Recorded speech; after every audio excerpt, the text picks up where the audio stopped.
I want to welcome each and every one of us to the call tonight. I want you to know that you're about to have one of the best hour of meeting you've had in a long time. Let me put it like that. And as you join tonight, I believe that it's going to be enlightening and it's going to be a time well spent. So I'm going to be sharing my screen. I want you to confirm if you can see my screen. Yes, it's up. Okay. So let me try and put it on a slideshow so that everybody can see.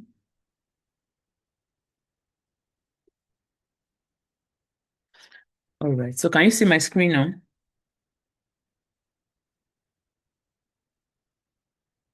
All right. So I welcome each and every one of us to the meeting of tonight. We're actually taking a look at brain rot or brain growth. We want to check what brain rot entails and brain growth, what it entails, and we want to see a way of reclaiming our focus, deepening our thinking, and cultivating a lifelong reading habit. So tonight is not just about developing habits alone. We want to look at what is the current status of our brain and what are the things that we're supposed to do to actually transit from brain rot to brain growth. So my name is Temitope Ajamu. I don't know whether you can see if my screen has moved to the next slide. I just want to confirm that before I continue so that I'll know that you're following me. Can you see the next slide? Yes. All right, thank you. So my name is Temitope Ajamu. I've been a passionate reader for over 20 years.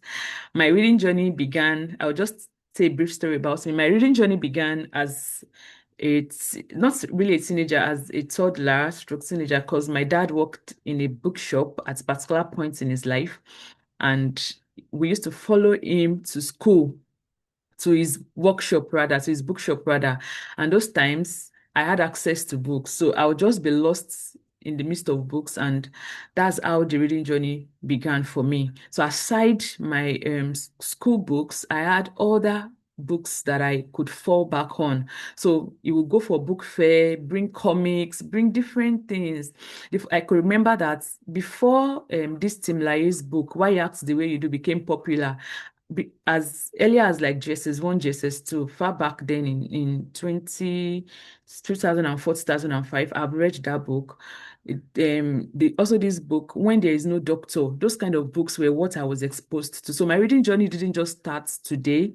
It's backdated to my dad, and I think I owe him that accolade because it was the one that introduced me to books and made me fall in love with books. So by profession, I'm a lecturer. I teach undergraduates, and also I'm a reading coach and an accountability partner. Much more than that, I advocate for lifelong learning and personal growth. So if you're meeting me, I'm not just leaving an impact of reading alone on you. I'm also interested in your personal growth and then your lifelong purpose achievements. Most importantly to me, I'm a lover of God. I'm Jesus' baby, and I also love nature. So let's dive into the topic of today. And before we do that, I want you to know that there's something we call the attention economy, and that your attention is one of the world most valuable products. I just want to cite an example that when you walk into a supermarket, you notice that you're seeing different brands and one is calling your attention, different brands of maybe you want to get milk or you want to get soap. You're going to be seeing different brands and all of them are calling for your attention. Actually, on social media, you are the products. You are the products everyone is looking for. TikTok is calling for your attention. Instagram notification is popping up. WhatsApp notification is popping up.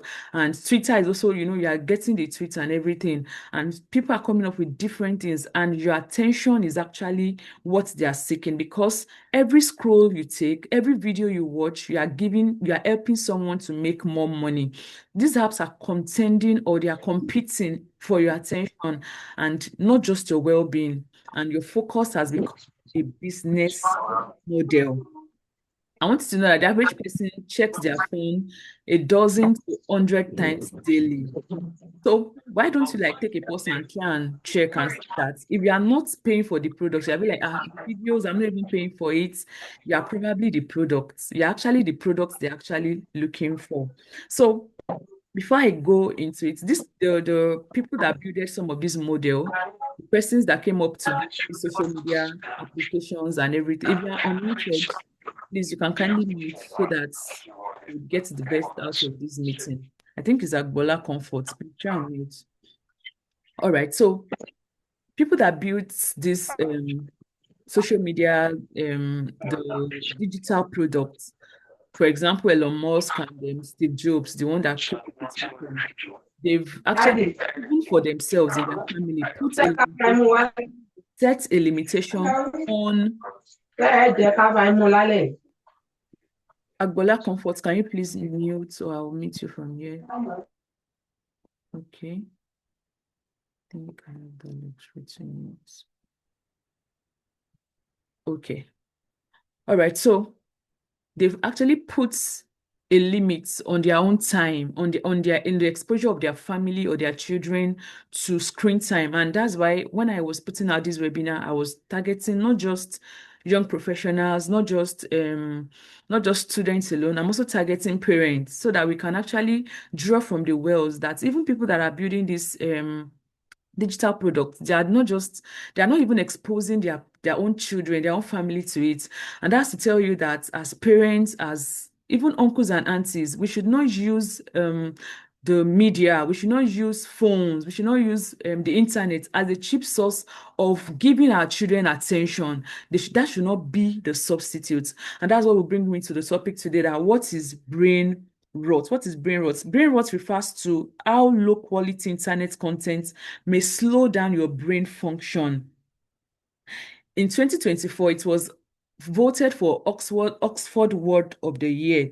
And before a word can be voted for Oxford Word of the Year, you should know that it has been used with currently. And this is a word that we're actually going to be looking and delving into tonight. Brain rot. That means that you are consuming low quality internet content. And when you are looking at it, it's not as though the resolution of the content is low. That's not what we are talking about. But because there are contents that do not challenge your brain, they do not challenge your mental alacrity, they do not give you reason to question, oh, what's this about? They do not make you logical, they don't bring a logical reasoning to you. So it refers to mental or cognitive decline that happens when you consume too plenty things that are not challenging, and these things lead to shortened attention span, they lead to reduced patience for deep thinking, they lead to mental fatigue despite endless stimulation, and we're going to be looking at the essence of that stimulation. And they also lead to difficulty in finishing books, and that's why you see today when you check statistics of students that are passing jams, students that are passing WAEC, there is a decline across the board. There's a decline because students are now replacing books with media. Secondary school students, in fact, primary school students are on TikTok dancing and shaking their bum bum. Is it bad to dance or shake bum bum? No. But because you have substituted something essential and you have replaced it with non-essential, and such that it begins to affect your academics, it begins to affect your family life, relationship between husband and wife. You say husband, they are stuck on the internet, the wife is also stuck on the internet, and children also. So that's why we are looking at brain rot. So what happens when we are so much used to the internet? What are the things that we are telling our brain to check? So because some of these contents, they are short content, so they require short attention span. There's a section of the brain that is responsible for keeping memories and keeping them over time so that you can now process them for longer term. So because some of these content are short content, you tell your brain. Some of this content are short content. You tell your brain. So please, if you're, can you please mute if please, you're yeah, joining the call? can you please mute if you're joining? So this your brain opens So different this tabs, this just your like you open your browser, your brain opens different tabs, and you are getting connected. You open tab 1, tab 2, tab 3, you're opening various ones, but because sometimes you see a video is tragic, you scroll past, you see a video is dancing, you see a video is advertising. So your brain has opened different tabs there, and it's difficult for it to process, things that will now bring, because the space in your brain are already occupied, so you cannot process them for long memory. So how many of you, if I ask that, the videos you saw on the internet, on TikTok, on Facebook, or the posts you saw on Facebook last week, how many of them can you remember? Because your brain has opened a lot. Some of us can check like 10 between 2 minutes to 5 minutes. You can check over 10 videos, and then you're tasking your brain, and then you're jumping rapidly between topics. What are the results of this brain rot? It leads to less focus, it leads to more distraction, it leads to weaker working memory, and then there's reduced cognitive endurance. And that's why you see that in fact, in this generation, there's a reduction, an increase rather in suicide, because people don't know how to process emotions correctly, because they're already living their life on TikTok. They're cut away from their environment. I live in an environment around here in Ibadan, precisely. And then when I pass through the streets, I'll see some youths, many of them hanging in one corner or the other. What are they doing? They're pressing. You go, you come back, go to do, to do and go and run your activities, and then you come back and you still meet the same person at the same spot. They can barely greet you because they are pressing. They're just pressing, and that's why there's reduced cognitive endurance. I want you to know that your brain is not broken. It depends on how you adapt it to what you practice. So what are the things that you have been practicing? So let's check. If I say, okay, now open your phone, it's actually a practical webinar. So try and open your phone now and check. Go to where your digital well-being is, and check the number of apps you have opened in the past few weeks. Check the number of hours that you have used for each of the application that is opened on your phone. Then you will be alarmed at the number of time you have actually spent on the phone. So how do we prevent brain rot? Number one is to set limits on screen time. But before I also delve into that, I also like to actually add something to what I've been saying before.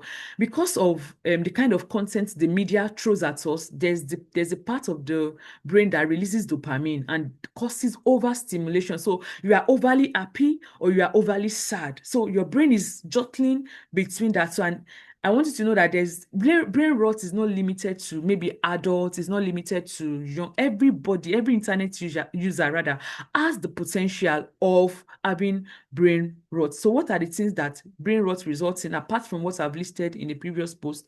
It can lead to memory problems, can lead to anxiety, it can lead to stress and burnout. And these things have been linked eventually to depression, to suicide. So these are the things you want to watch out for as a man, as a woman, as a lady, as adjusting between your work and the internet space. You want to check the burnout that you are having, the stress and anxiety that you are having. Is it actually as a result of the volume of your work, or as a result of mental burnout? Because when you are mentally burned out, you begin to react instead of you responding to situation. You begin to see that some things that you can actually think logically, you are having difficulty thinking about them. So what are the ways that we can use to prevent brain rot? Set limits on screen time.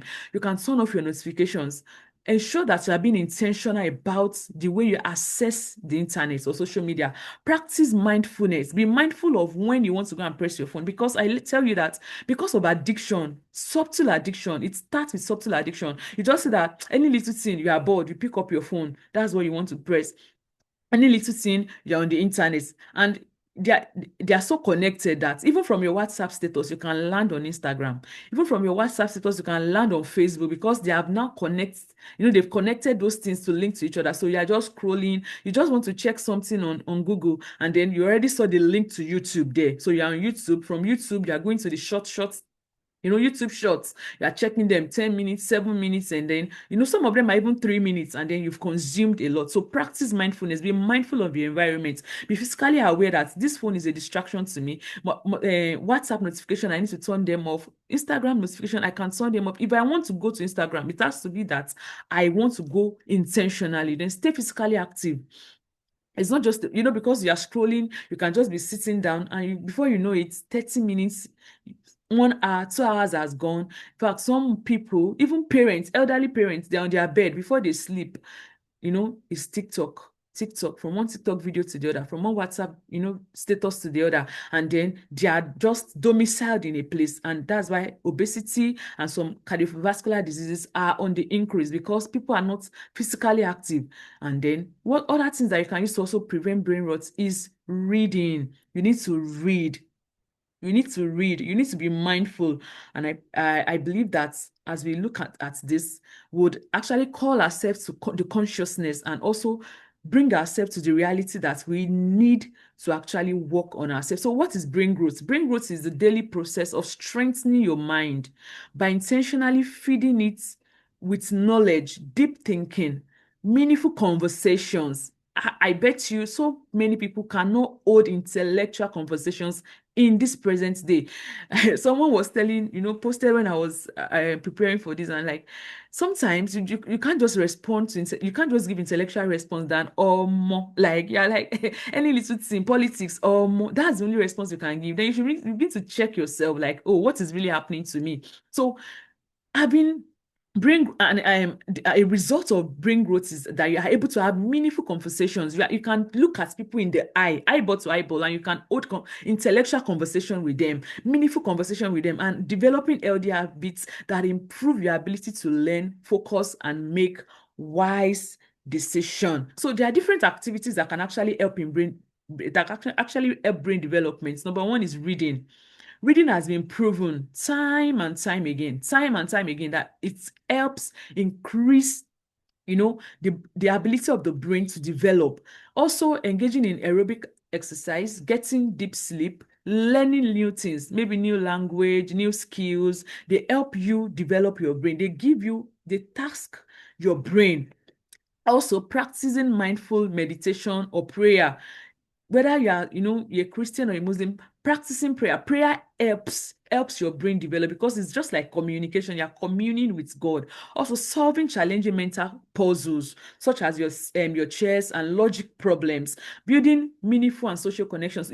Sometimes the lie that was sold to us was that social media is supposed to help us connect with people, but you see that we are actually in our own world, dealing with the own people, passing comments if we like. Some of us don't even pass comment, we just scroll past. But for you to actually help your brain develop, you need to build social connections, have conversation with people.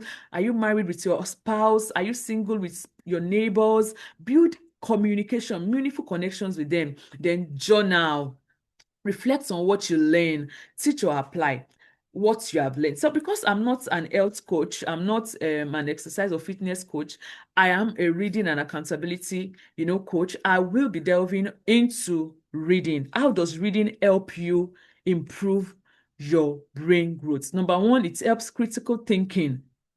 Reading helps critical thinking. It helps pattern recognition. It helps you better communicate.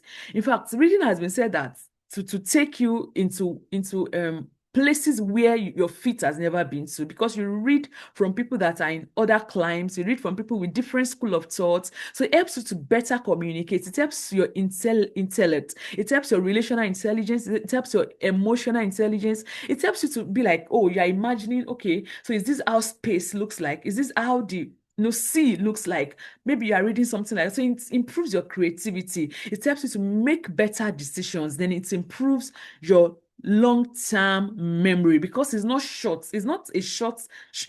So even if you are reading as low as 5 pages per day, it can help improve your long-term memory. I want you to know that readers don't just consume knowledge, they connect ideas. So can we look at a scrolling brain versus a reading brain? A scrolling brain is reactive, they react to what is happening around them, while a reading brain reflects more. Okay, why is this happening?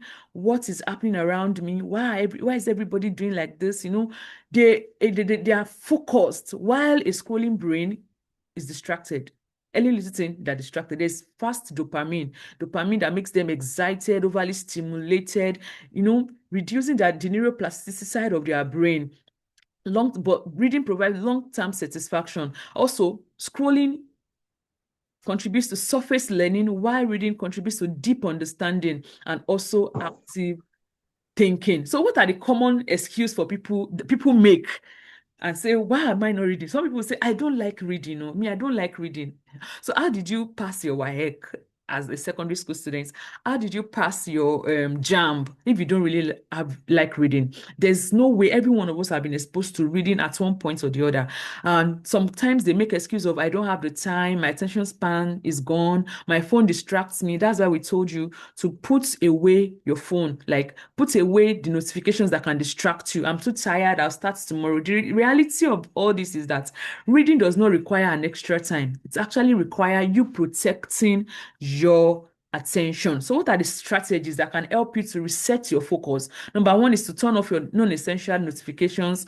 In fact, except my email sometimes now. Those are the things I pay attention to. Maybe I want to check, and even the email notification is off because I have to be intentional about checking what is coming in every morning. So keep books within your reach. As your phone is, some of us now, our phone is and they're always with us. Ensure that you are leaving cues for yourself. Put books near your bed, even if it's your Bible, put it around you. Ensure that your space is filled with books, something to remind you that, oh, I need to read. Create a phone-free zone. One of my mentors told me that when she's ready to sleep, she leaves the phone in the sitting room and goes to sleep in the room. So you can develop some habits like that. Delay social media until after reading. When some of us wakes up, it is from waking up is to the phone. I am not saying that you are getting tired or burn out easily. So when you read and substitute reading with this, you see that you are getting the mental fog that you used to have clears out when you pick a book in the morning and you read them. Schedule intentional screen time. Set a target every day. Averagely, on an average, according to statistics, an average person uses the phone about 2 hours to 3 hours. That's even the least. It's more than that anyway. So schedule an intentional screen time and say, today, all my social media activity, all my internet interaction will not exceed 2 hours. And then you keep to it. You set your targets. Don't rely on your willpower. Design your environment to actually show you. So there's something we also call the compound effect. I'm actually trying to hurry up because of time. There's something we call the compound effect that can help you. It means that you are building slow habits day by day. And the author of Atomic Habits, James Clear, made us know that it takes, it doesn't take, and just you are doing it just once at a time. It takes something subtle. You are reading one page today, you read one page tomorrow, and then before you know it, over time, you have built an habit that can last. So for you to if you read 10 pages a day, I want to let you know that over the next 30 days, you can finish 300 pages, and then you can finish between 12 to 18 books in a year, and then you can gain thousands of new ideas. That mental fog, that brain blockage that you think you have might be as a result of what you have been consuming and a lifestyle and habits that you need to change. So let's look at the 20 minutes reading challenge. Daily, you can read 10 minutes in week one. You are reading 10 minutes daily. Week two, you increase it to 15 minutes. Just maybe when you wake up, before you rest at night, or during your lunch break at work, pick a book. Ensure the book is on your table, and then you can read it over and over again. Choose a place, the same time, and a queue, and then you can read it every day. Read smarter and not harder. You can read not just, oh, I want to, like some of us want to finish. Maybe you have not even started reading. You want to go and pick this Barack Obama, The Promised Land book. I let you know, I want to let you know that you may not be able to finish it, but as long as your focus, that kind of tiny books, you can pick it. Then pick books that interest you, not books that you feel like everybody's reading. Let me just read it. No, pick a book that speaks to your present or your current reality. Maybe you are a core member. Speak to what's okay. I am preparing for life after being a core member. Something that you know that okay is relevant. I would want to learn. So maybe on entrepreneurship, you can pick books on maybe your academic that can help you improve or make better. So choose books that is relevant to your side and identify the key ideas in the book. Ensure that you are journaling too, and that's part of what can help you improve your reading. Journal, talk to people about it, and as you develop that, you read, you reflect, you apply, and you repeat the process. So for the next 30 days, you can read before scrolling, read 20 minutes daily, finish one book, write one takeaway each day, share the idea every week, and join a community of it. I want you to know that Luton Bookstore as a reading community, that we come together to share ideas, to send our daily reports. We are accountable to each other. So every day, each person has a book they are reading, and then over a number of days, over 30 days, we've broken down those books to what we can actually read. And then we come together to share the ideas. On Saturdays, we shared, okay, what's my light bulb moment out of all the books I've read, out of all the pages I've read during the week. And then it helps us communicate better and to know that, okay, someone is checking on me and helping me to be consistent with reading. I want you to know that consistency beats intensity. You want to read 100 pages in a day. Yes, it's good. But I want you to know that an habit that you develop as low as 2 pages a day, 5 pages a day, and you consistently build on it, you are sending a message to your brain that, oh, I can do this every day, every day. And then even before even before you know it, instead of grabbing your phone, you are like, oh, let me just read a list out of this book. It may be fiction, it may be anything, and then you are reading it. So, what is the call to action? Every scroll shape your brain, every page also shape your brain. The question is whether your brain is changing. And I bet you, I want you to know that your brain is actually changing. So, who is doing the rewiring, you or your habits? Are you allowing social media to dictate what is happening in your life, or you want to be the one to influence it and put a change out there? I used to tell myself that all these people, they've made it, they've done what they are all actually earning. So, I need to actually build something too. They have built what would be relevant to them. So I also need to cultivate the habits to also build something that I can leave for the generation after. That is part of the vision that bettered Luton Bookstore and also Luton Bookstore reading community. So the challenge for that I have for you today is that you should start today. Read that chapter, read that book, and then join a community of readers. So if you are interested in joining the community of readers, I would be dropping the link on the group for you to access it. We actually have a subscription fee of 2,000 naira every month to show your commitment, and then we get on with it. So thank you so much for listening. I would want to ask if anyone has a question. Thank you very much. If you have a question, you can unmute yourself, and then I'll be able to take your question before we close. I want to stop sharing now. I want you to unmute, and then let's get.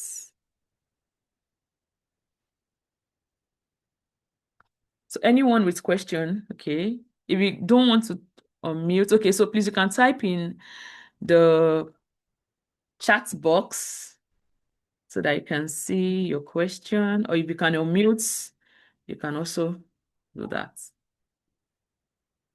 Okay, okay. Okay, Mrs. Elizabeth Oni, please, let's have your question.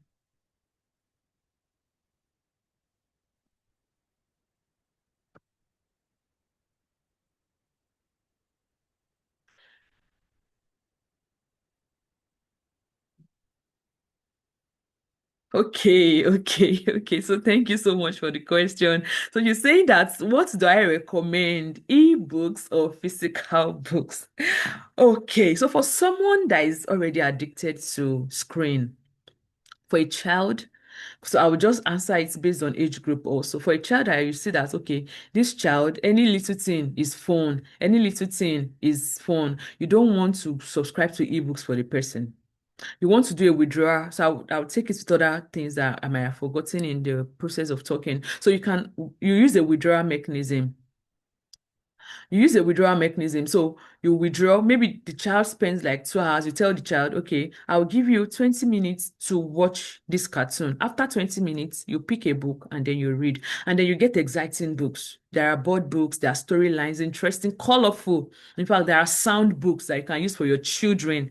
We have them in store if you want. Or you can also browse online to see vendors that actually sell them. It's online. They can help board books, phonics that can help. So you can do that. So for adults and young professionals, I would recommend that you go for physical books because you would limit distraction that way. So you spend a concerted time on your books so that you know that you are not getting distracted with phones or notifications or the drop chats that comes in while reading. So for someone that is addicted, that is trying to get away from screen, I recommend physical books over ebook. But if you are someone that you know that you've now had a mastery, you already have and some apps that helps you monitor your digital well-being, then you can you can do ebooks. So but there has to be a balance. There has to be a balance of it because sometimes being on the screen too can affect your sight, can affect overexposure to screen can affect your sight, can affect your mind. So sometimes it's just best to get off totally. So the thing is, I'm not saying that technology is bad. That's not what this webinar is about. Technology is an asset that we need to actually utilize. But you should not make a servant a master. So if they are good servants, you can send them on errand and everything, but they should not be your master. They should not gain mastery of you. So thank you so much for that question. I hope I've been able to answer you. I hope I've been able to answer you. If I'm able to answer you well, or you have any other question, you can please let me know. So any other question? Any other question? Any other question?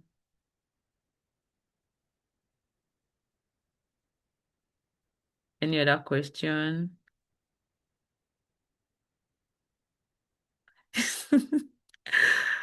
Okay, okay, okay. All right, so I've seen the second question. All right, thank you, thank you. Okay, so you said okay, I'll just read out the question. She said, my second question is how can someone influence their partner to love books? Okay, so may I let you know that my husband also does not like reading. It is not the reading type. That's what I would just put it like in quotes. Not because he doesn't read, but he prefers sound like listening to maybe like ebooks and everything like that.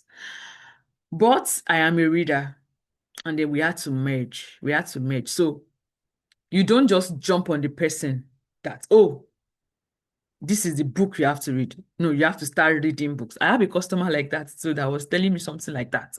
And I want to let you know that it's gradual. It's gradual. So you could ask the person, look for an area of interest for the person. Okay, what does he like? What's his interest? When you are able to identify the interest of the person, get a book along the line. And you'll be like, you can actually read this book. You actually read 8 books, 8 pages per day, you're actually going to make growth. You're actually going to make progress and make the person understand the benefits. Like I've actually said in this webinar, make the person understand the benefits of what reading book entails. And then read a topic. You can just be like, as a family, let's just read books. Okay, this is the area. Maybe you are pregnant and you want him to learn about the hormonal balance, about a wife's well-being, how to parent as a father, and everything. So you could get him a book along that line and say, "Oh, we are going to read this together. You read your 4 page in the morning. I'll read my own in the evening, and everything like that." So back to my husband, I want to let you know that he has actually started reading before even I started the Lucent Book Story Readers community.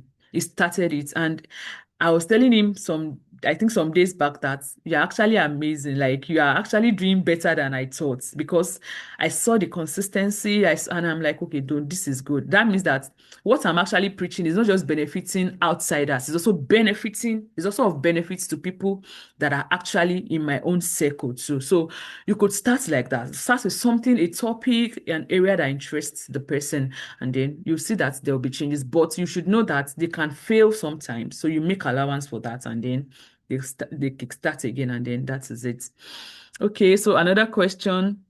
How long can it take to be an addicted reader? How long? How long? So it depends on individual. It depends on individual. It depends on the area. Like now, I switch between fiction to reading self-development books. Like now, I finished the self-development book, and then at currently I'm still reading Oh, another the book, kókó a ìjọ ó dẹ̀ relational jẹ́ kó fi intelligence. gbogbo kíní sí. Okay, please, Ẹ́ oh, Mrs. Yeye, oh yeah, mute, so please mute. All right, so I was reading fiction before. I switched to self-development and then still self-development again. And I'm already thinking, I'm getting bored. Let me switch to fiction. So you could do something like that, something that will interest you, and then you see that the habits is the most important thing is to develop the habits.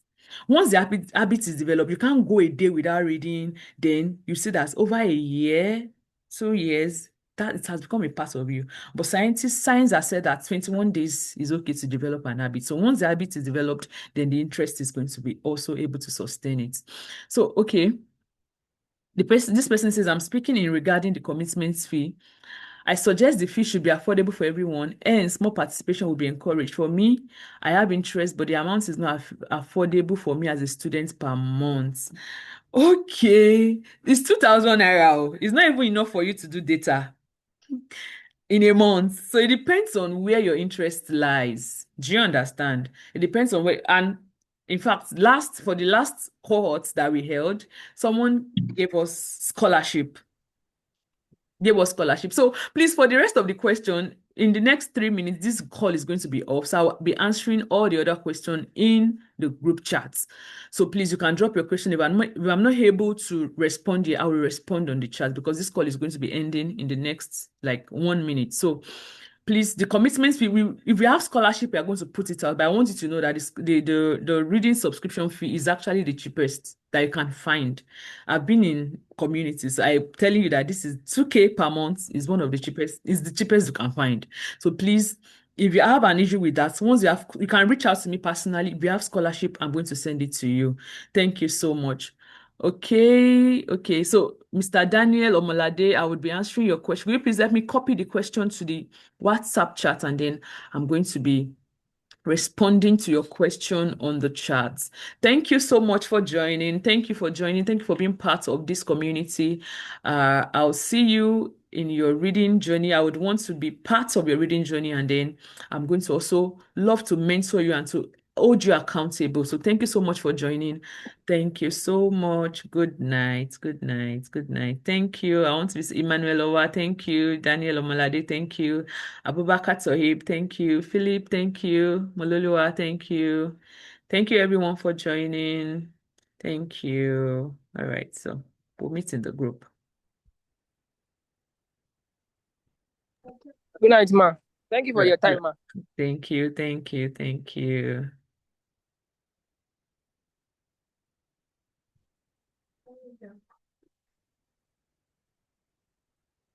Wow.